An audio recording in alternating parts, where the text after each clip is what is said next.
one of you felt restricted to spiritual practices that often seem outdated and of little relevance in today's world? Are you discouraged to express your own creative talents and develop spiritual practices that are uniquely you? The Liturgical Rebels podcast is for people like you who want to reimagine and reconstruct their faith and spiritual practices. It's for those who want to reshape belief and journey closer to God's wholeness with peace, justice, and flourishing, not just for themselves, but for the earth and all its inhabitants.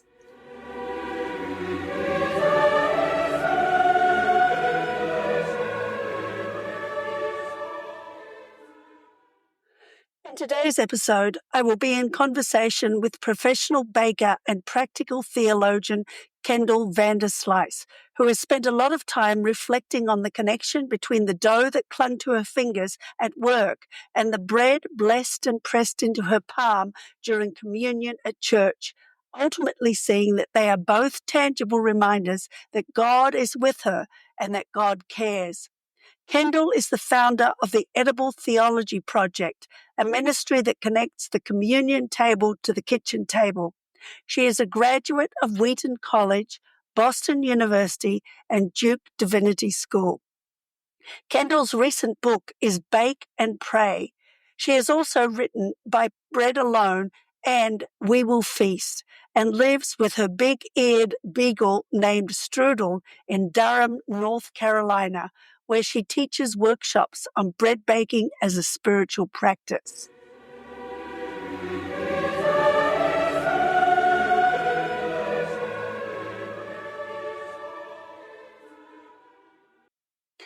Kendall, what a delight to have you on my podcast. I've really been looking forward to having you here since we did a Zoom call together that Jerusalem Greer organized several years ago. And I think you were just working on your book, Bake and Pray, at that time. So thank you for taking this time, which is a very busy season for you to be involved.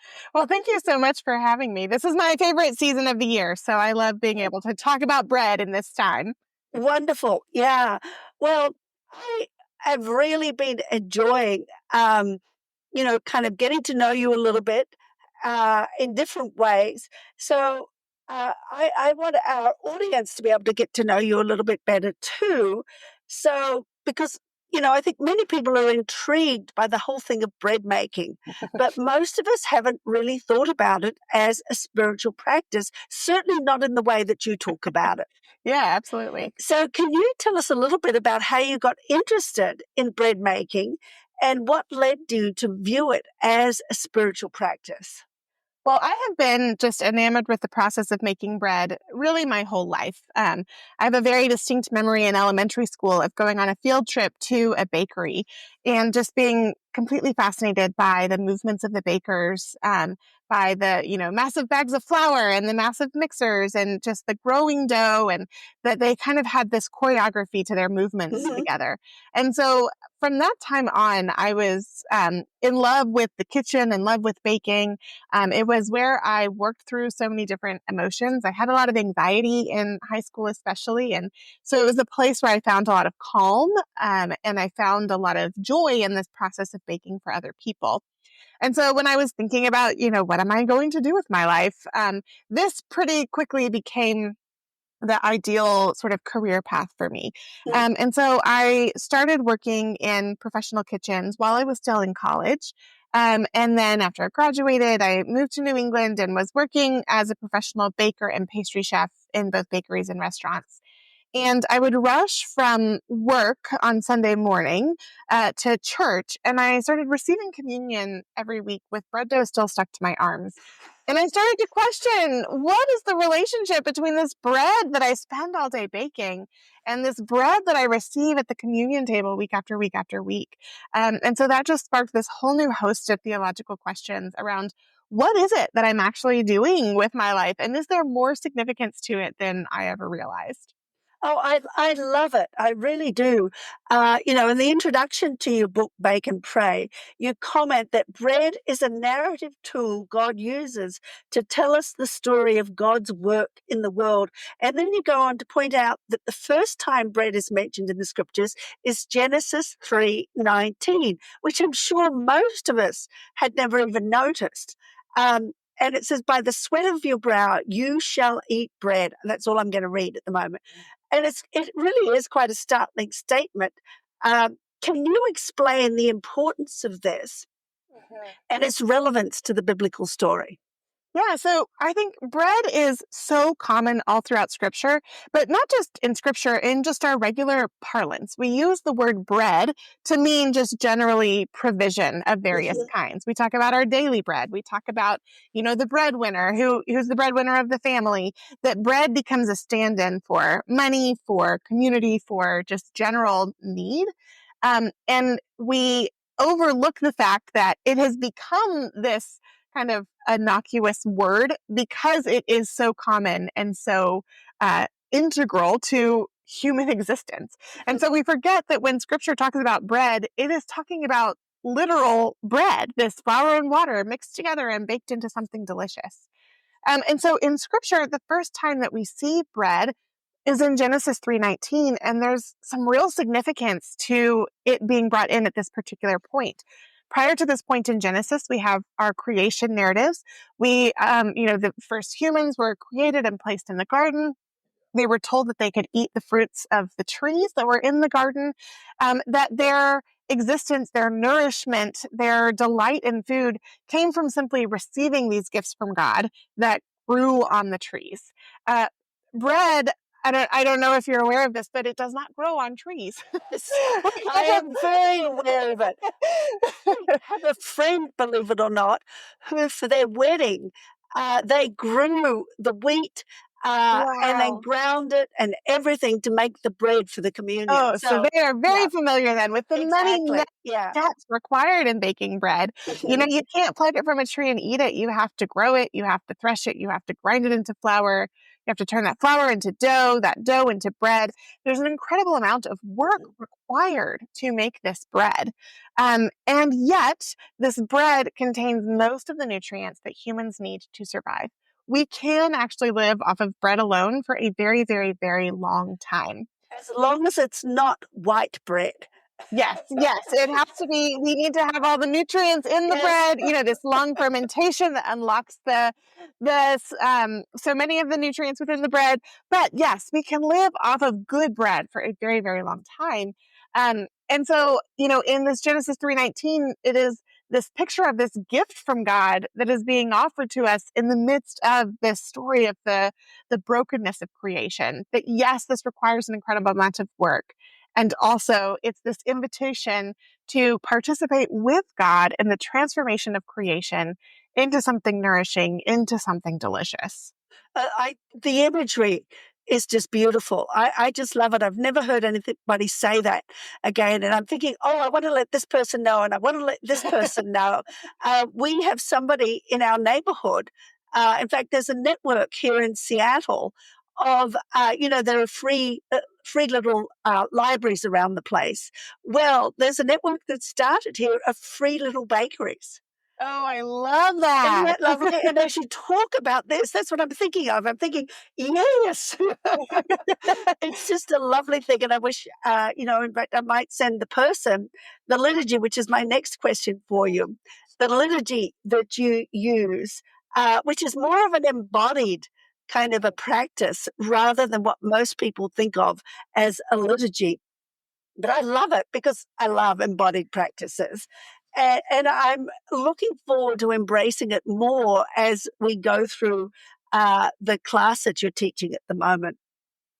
Can you tell us a little bit about that liturgy and why you think praying in this way while you make bread is so important? So I teach bread baking in terms of a liturgy rather than a recipe for two reasons. One, because I think it provides us the structure for how to turn the practice of baking into an act of prayer, but also because I think it's a really practical tool for teaching bread making in an unintimidating way. I love it. Yeah. Yeah. So we have, I talked about this in our workshop that we did together last night, but, oftentimes we think of bread baking in terms of a recipe. We think that if we take these exact same ingredients and we mix them together in exactly the same way every time, that we can get a controlled, predictable loaf of bread, the same outcome every single time. And that's just not how bread baking works. No, I know that from experience. Yes, and it mirrors in so many other areas of our life. The same, in our faith. If we have this idea that, like, if I teach my children, the catechism and the Lord's Prayer and, X, Y, and Z, then they will have exactly the faith I want them to have. If we come to it with that mindset, we're going to be really thrown by the wild questions they throw our way and by their curiosity and by just the aliveness of their own faith. So, in bread making, if we want to come at it with this kind of attempt to master and control it and just get this predictable manner, um, then we're going to be frustrated by the ways Mm, that it functions. But instead, I encourage people to think of this bread making in terms of a liturgy instead. Bread has a lot of different variables that impact the final loaf. And so to learn how to bake bread requires repetition, and it requires a rhythm of baking again and again and again, and a commitment to learning more about this bread and what it's communicating through this practice every single time you bake. And that's how our liturgy on Sunday morning, but also our liturgies, of the daily office or, any other liturgies that we have in our lives, our cultural liturgies as well. This is how they function. It's through repetition again and again and again.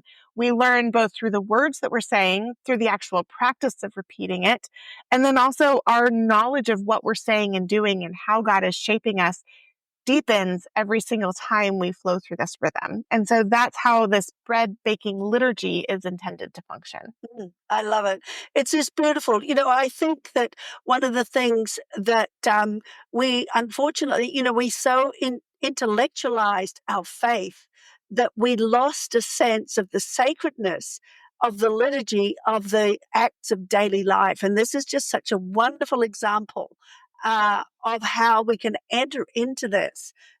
Even for those who aren't real keen on bread making, there are ways to enter into it, I think, that don't take as much effort as some of these bread making projects can. Yeah, absolutely. Yeah. And in your book, um, Bake and Pray, you have a number of bread recipes for the different seasons of the liturgical calendar. And the one that caught my attention as I read through it this time was Christopsona. My Greek relatives would be cringing when I try to pronounce that. And I think it did catch my attention because I am half Greek. Tell us a little bit about that and some of the other recipes in this book. Yeah, so this section, this recipes for the church year, is my favorite section of the whole book. It's lovely. In Yeah. part because there's just so many delicious recipes, but also in part because my goal in this book was to help us understand how bread is this kind of language through which God speaks to us, and also it is this unifying element of all of Christians. Throughout history and around the world. And so, the actual bread of the communion table is this point of great division.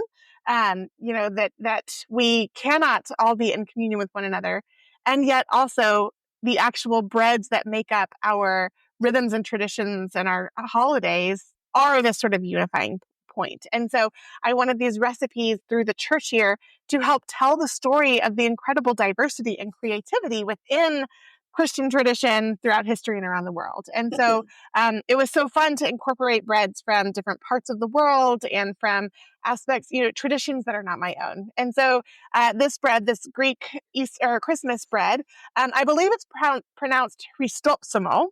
That sounds right to me. Yes. Yes, much better than my pronunciation. Yeah. So it is a yeasted bread that has a lot of a little bit of spice to it. I think oftentimes it's made with mastic in it, or malab. Now I'm forgetting one or the other. I think it's probably malab. I don't think I included any mastic in this book. But which is the pit of ground cherries. It's got a Mm. little bit of an Ah, almondy, bitter that would be flavor. right. Yeah, a lot Yeah. of Greek recipes use that. Yeah. Yes, yes. And so that plus some spices are incorporated into the bread itself. But then after the bread is shaped, you take some additional dough and you create designs on the surface of the bread. And so you braid, you create a cross in the shape of a braid. And then there's some other designs that can go in each quadrant that is created by that cross, that have various meanings. But there's also some traditions um, of some regions of Greece where people will make much more elaborate designs that are supposed to talk about the vocation of the family who's making this loaf. So it's an opportunity for amazing creativity. Lovely. And then there's a walnut, a whole walnut that goes right in the center of it. And that is meant to symbolize Mary's womb, I think it is. And so this reminder of, what it is that we are celebrating in this Christmas season as we are eating this bread. But it mirrors, there are several breads that sort of look kind of similar from different regions. Some that are Easter breads, one that is a St. Nicholas Day bread. And so I also have loved seeing how these traditions have kind of clearly they've spread and morphed in different regions. They have different, flavor profiles and slightly different doughs behind them, but the shape is the same.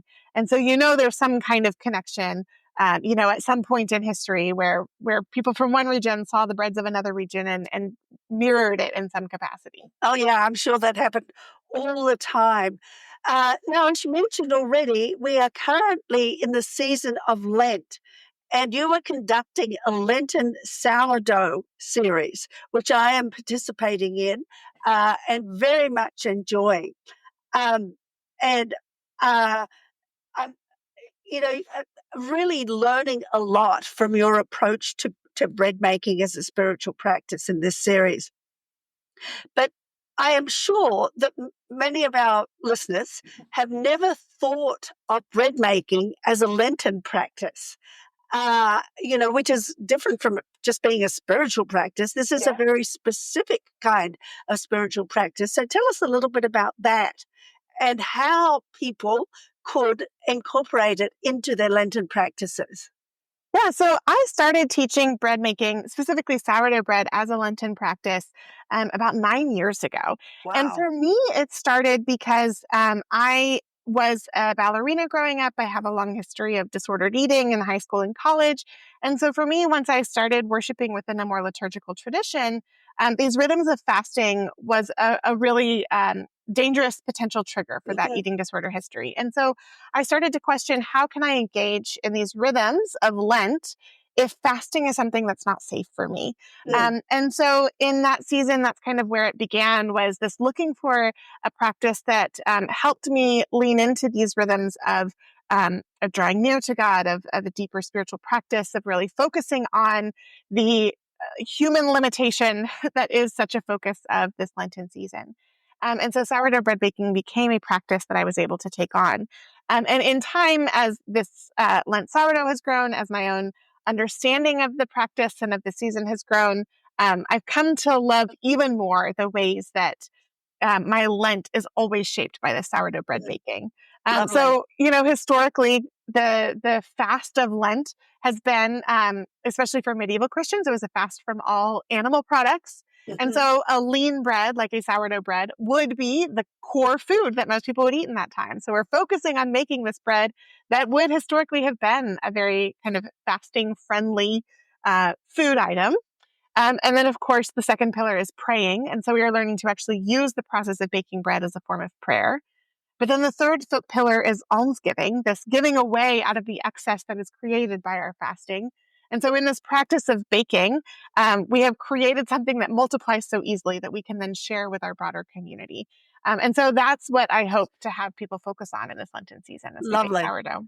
I love it. Yeah. In fact, I know that one of my friends who's attending the series, one of her interests is baking bread for community. And there is a group here where people all bake bread and then they give it away. Oh, I love that. Yeah, isn't that lovely? Yeah, and I'm not sure, at one point, there were hundreds of people involved with it. I'm not sure whether it's still as big a group as it was, but I just think it's beautiful. They're not just, here, have this, but they're actually making something special for people. Yes. Oh, I love that. I love that kind of thing. So one of my favorite quotes from the workbook that you gave us is, The story of bread woven through Scripture is the story of God offering bread back to us with less and less of the tinge of the curse and more as pure blessing without the pain of toll. It's just such a wonderful quote. Can you give us a little more understanding of what you mean by that? Yeah, so as we talked about earlier, the first time we see bread in Scripture is in Genesis 3:19. That it is this gift from God that's offered to us in the midst of the brokenness of creation. That, in Genesis 3, we are learning the ramifications of this fall. We learn that the soil will sprout forth thistles and thorns, that it's by the sweat of our brow, through this incredible amount of labor, that we will be able to eat our bread. And so throughout Scripture, we see bread appear again and again as this picture of God's provision for God's people, as a picture of God's presence with God's people, and as a picture of God's promises to restore creation. But the reality is, bread making is this constant reminder of the brokenness of creation, that it is an incredible amount of work, that it requires, it is a precarious thing to subsist off of because it is reliant on the weather patterns to be able to produce a consistent crop. It requires months and months and months of labor to get the grain to be able to make the bread. And so we have to first remember that for most of human history, bread is this very stark picture of, the fragility, the frailty of humanity in the midst of this broken creation. But then when we see God offering the provision of manna in the desert to the Israelites, I think to us, oftentimes the miracle is like, well, I've never opened my front door and just seen bread on the lawn. But we can still imagine just going into a grocery store that has an aisle filled with bread. To us, this like immediacy of being able to get bread does not seem all that miraculous. But for the Israelites, this was circumventing 9 months or more of labor that they could not do while they were wandering in the desert. So it was this gift of bread without that incredible amount of work in the midst of precarious creation. And we see that same pattern sort of reiterated in the feeding of the 5,000. Again, it was this miraculous provision without the work of actually making 5,000 loaves. And then we see in the story of the Last Supper, Jesus then offers his own body to us as bread, that he takes on the labor of defeating the curse of sin and death onto his body so that we no longer have to, fight against that labor of sin and death. And instead, we just receive this gift of Christ's body in the form of bread. Mm. It is so profound. It's just such beautiful imagery to think about during this Lenten season.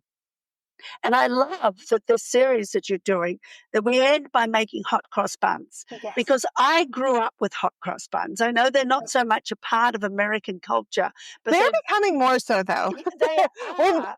Yes, people have finally learned how delicious they are.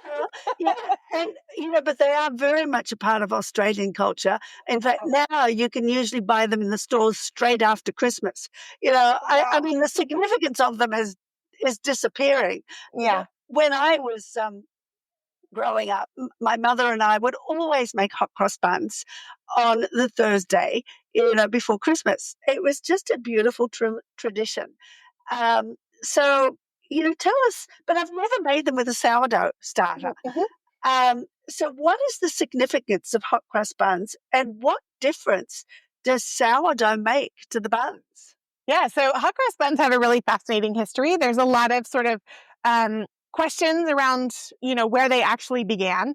And so lots of different competing ideas of where they might have started. The most likely story is in a monastery. I can't remember the exact century, sometime kind of medieval era. That the monks made these buns to distribute to the poor. But the actual kind of shape and flavoring of the buns have significance. So the spices in the buns are meant to be a picture of the spices that were used to embalm Christ's body. And then the cross, of course, on the top is this picture of the cross on which Christ died.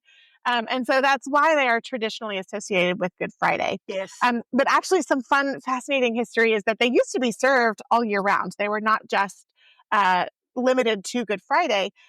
But there was sort of this lore, this mystery around the buns that they could heal in these miraculous ways. That, Interesting. if you kept a bun in your kitchen, then you wouldn't get sick. And there was also suspicion that people were taking the host from communion and grinding it up and putting it into the bun to sort of infuse it with these magic powers. And so I believe it was Queen Elizabeth I, but I could be wrong. My timeline, my historical timeline is bad. But a monarch at some point decided to limit the offering of hot cross buns to Good Friday alone, because they wanted to limit the stealing of the wafer and crushing it up and grinding it into these buns. And so that's how it officially got associated with Good Friday. And so here we are. Isn't it amazing? It is. These things are so often they don't happen the way we think that they Exactly. probably happened. Exactly. What a delightful story. Yes, but so making them with sourdough. So oftentimes people hear sourdough and they think, because of the word sour, right, that it makes it sour. But really, sourdough is just another term for naturally leavened, which means being leavened by the wild yeast and bacteria that exist all around us, rather than through commercial yeast.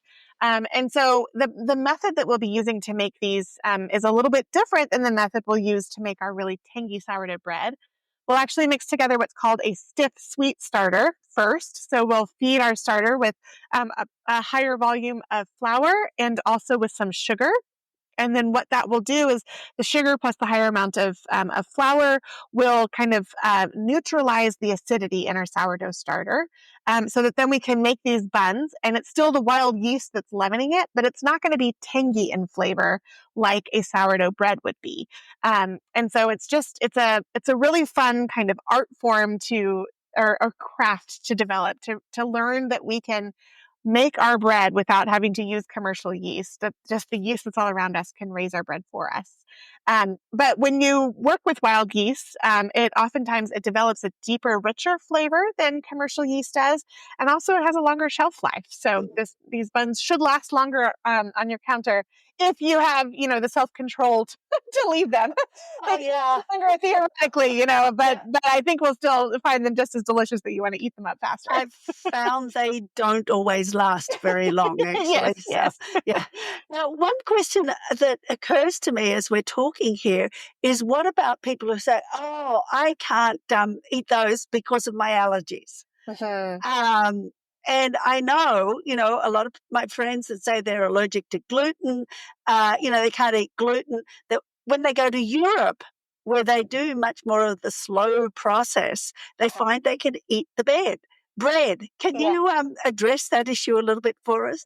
Yeah, so, we have basically sped up every step of the bread baking process, from the growing and harvesting of wheat to the actual fermenting of the wheat into bread.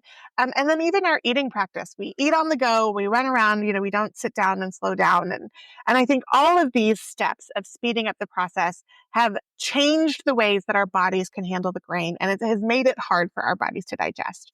And so my preferred method of baking is to use these really long fermentation techniques, because it both draws out more flavor in the grain, it builds better texture in the dough, but also it is much easier for our bodies to digest.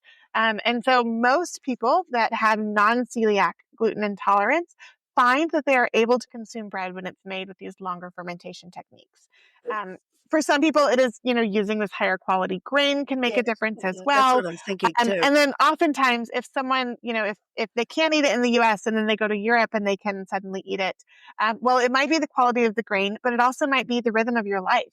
You are most likely, if you're spending time in Europe, you're probably on vacation, you're probably slowing down, you're probably dealing with less stress. And all of those things also help your body in digestion. And so realizing that at every kind of step of the way, it is this kind of turn away from slowness and this turn away from rest that keeps our bodies from being able to digest this bread. I think there's some real significance in that. I would agree wholeheartedly. Not just with bread, but with eating so many other things as well. Yes, absolutely. Yeah. Is there something else that you would like to share with us from your book or from your bread making? Well, I just think everyone should try making bread, even if they don't think that it is for them. One of the things that I love to reiterate is that bread can be incorporated into your busy life. I want to encourage people to find these slower rhythms and to allow bread to teach them how to rest. But also, I can recognize that we have a lot going on and our lives are very busy. And so I teach your bread making in such a way that you can incorporate it into sort of the pace of your life. And hopefully this pace will actually maybe start to challenge you to find some ways to find pockets of rest in your life. But don't let your kind of busy schedule be the thing that prevents you from making this bread, because I think it will be easier to incorporate than you realize. And it just might kind of transform your life and your rhythms in a way that you might need. Well, that's a very good word for me, because I know I stopped making bread because I was getting very, very busy at the time. Yes. Now, I wasn't using the slow bread method. I Yeah. was using, the fast bread method. So I'm very much looking forward to getting into this again. Yeah, the And slow bread method has so much more flexibility to it. It sounds overwhelming because you're like 24 hours start to finish. That takes planning, but it's a few minutes of active time, and there's so much flexibility in when you return to it. I remember a few years ago, we had an intern who got into slow baking of bread, and he certainly came up with the most delicious bread that I'd ever tasted. So I think that it's something, if we haven't tasted this kind of bread, we have Yeah, no idea no idea. how much nicer it can That's be right. than what we buy. Even the artisan breads that we think of, oh, these are so much better. They still are nothing compared to the breads that we can create in this That's way. right. That's right. So, Kendall, what is the best way for people to get in touch with you? Yeah, the best way is through my website, which is Uh-huh. www.kendallvanderslice.com. There's all different, you can learn all about my workshops and my books and my curriculum and various ways that you can get started baking bread. And it also has information of how to connect with me directly, how to sign up for my weekly email newsletter, how to find me on Instagram, all right there through the website. There are so many ways that we can get involved in this. And I think that it's really good that you have so many opportunities for people. And I was going to ask, when is the next workshop that you are doing? Yeah, so my workshops, I mostly I will come to churches and retreat centers and stuff. So if you have a church or a school or a retreat center that you might want to have host a workshop, then I'm able to come directly to you to lead a workshop. But the one sort of annual public workshop that I lead is in October. I lead a 3-day retreat in Boone, North Carolina every year, in the mountains at the peak leaf season. It's a beautiful restful time. I lead it in partnership with my friend Amanda Held Opelt, who is an incredible musician. And so she leads worship and I lead the bread baking, and we have lots of time for rest and for hiking and for enjoying good food. And so that is kind of the core workshop opportunity that anyone can attend. That, and then the sourdough, which is an Yes, online, the uh, sourdough is only during yes, Lent. So yes, during Lent, next yes. Lent. Uh-huh. Yep. Yes, have to wait a whole year. But my book, Bake and Pray, is a really great practice to kind of get you prepared for the sourdough process. So if you're sad that you have to wait a whole year to start Lent sourdough, then you can get Bake and Pray now and practice up until then. It's an excellent book. I'm really enjoying it, and I've Oh, thank you already so much. recommended it to a few of my friends who are bread makers. So thank you, Kendall, and I'm looking forward to our next session and to the bread that we will make before Easter this year. So thank you very much Absolutely. for what you do and for being a part of this as well. Yes, it is my joy to get to do this.